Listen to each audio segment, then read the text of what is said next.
শুধু অ্যাক্সিডেন্ট সম্মাননা দিবে। আমরা তো ত্রুটি করেছি, আমরা তো আমাদের বাচ্চাকে ভালো জায়গায় পড়তে দিয়েছি, কতগুলো বাচ্চা, সেখানে হঠাৎ করে একটা প্লেন এসে আকাশ থেকে পড়বে কেন?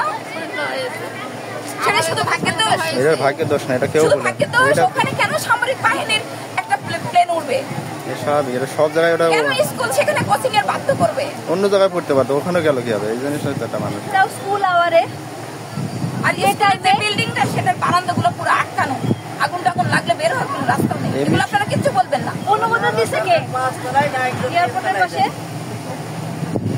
সুতরাং এই আপনাদের সঙ্গে কথা বলার আমাদের মুড নেই, মন মানসিকতাও নেই। যা হারিয়েছি হারিয়েছি, এ বেদনা আমাদের সারা জীবনের, এক ক্ষতি আমাদের সারা জীবন। আল্লাহ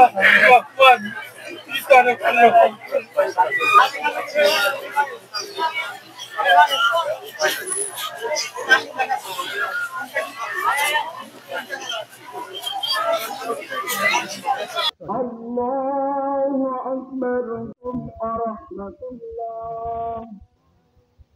Assalamu alaikum wa rahmatullah.